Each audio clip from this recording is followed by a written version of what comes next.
Jesus Christ. After we know that he's the best. Who the crown fit will be the king forever. Forever, ever, ever. Each and every wrinkle of the Once upon a time, take it back in time. Bring it back in time, respect your grandpa. the reason, a meaning to each and every wrinkle of the earth. Once upon a time, take it back in time. Bring it back in time, respect your grandpa.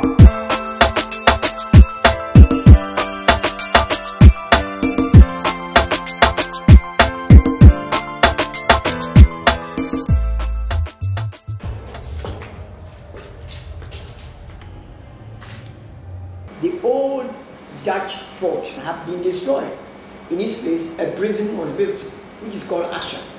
The Dutch fort is called Krefke. The British actually bombarded this very structure for about, I think, 3 or 4 times. And that is why there was this excavation to find out, in the course of this incessant bombardment, what actually happened. These were prisons that was built by the British colonial administration in the Gold Coast between 1920 and say 1929.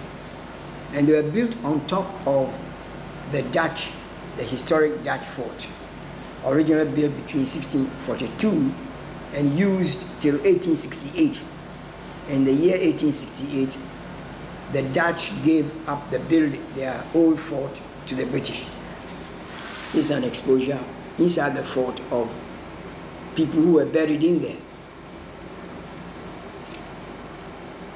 These are not European because some of them were decorated with local beads.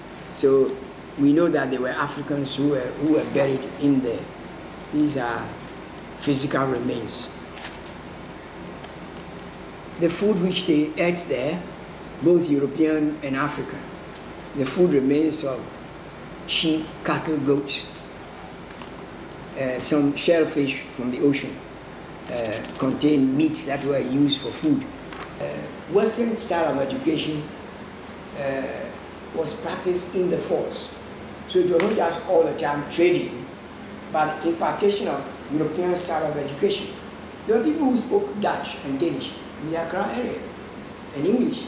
There was this incessant wars between the Europeans themselves and the indigenous people and the Europeans. This is because, as at that time, each and everyone was struggling to capture the market. See, they were trading in these precious minerals like gold, ivory, and others. And so that was the purpose. If the other party overpowers you, what normally happened was that they took the whole thing, and that is whatever you have bought, they took it away. And that is why they built some of these tunnels that we call dungeons in some of the structures. But people normally will say that all the dungeons in the country were built basically to keep slaves there. It is not true. Not all the dungeons were built to keep slaves there. They were built as safekeeping places so that they would keep those precious minerals they were buying. Slavery developed somewhere along the line and they took advantage of it. Before their arrival, we were practicing our own slavery here. You see, the mosque was closer to the church building. So even that one tells you that as at that time, religious tolerance was at its best. The decorations normally starts from the top. Looking at what is happening here, it is not safe. Whenever we are walking in here, we watching up because that is where the debris have been falling from. This very prisons has one of the richest history that any country could have. Why? The first president was here when he was released because he won a parliamentary seat, and so they had to release him. Former President Kufuor has been here. Rawlings has been here. Almost most of our politicians were imprisoned one way or the other here. So if somebody can go and kill at South African embassy to pay that dollar, to go to South Africa, to do what? To go to Robben Island, to do what? To have a look at where Mandela was kept. Why not Nkrumah? Okay? So it's as important as that. So we have to maintain it.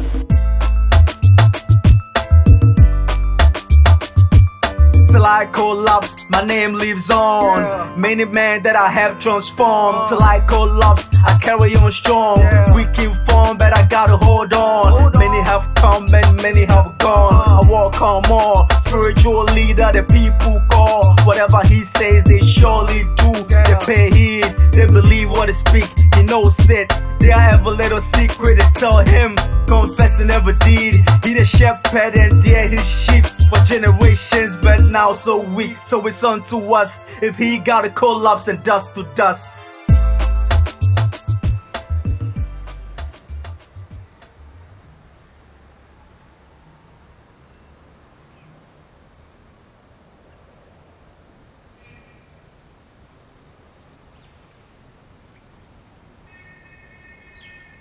Every item was brought from Britain, the stone and everything.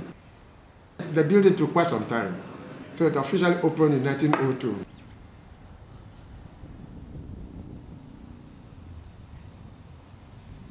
This actually building was intended for a temporary place. These are the sort of windows for the building. You see, those you see out there are just for stained glasses. Stained glasses. And so this is for a cold zone for them to retain heat in the building. But I understand that there was a mistake. The one intended for this place with big windows rather was taken to the cold area. So while we are suffering heat here, we are also suffering cold there.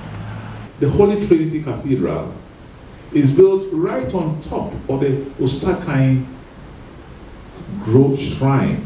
Ussher is the main god of the Ga people. The main god of the Ga people, whose chief priest is the Naye Ulo. And when the British decided to build a cathedral, they looked for the most spiritually potent spot in the city, which was on top of where this shrine is. So if you go and stand on the cliff at Holy Trinity Cathedral and you look down, you see this rock. It's very much a part of Ghana cultural history, and very few people know about this.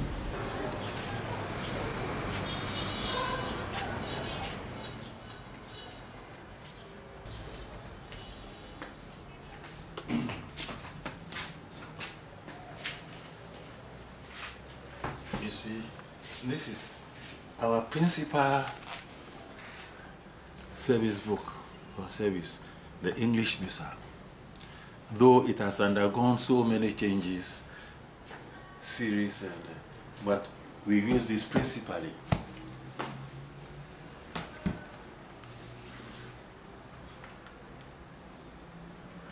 We are all servants of the sanctuary. We assist the priest at the altar, and here I am.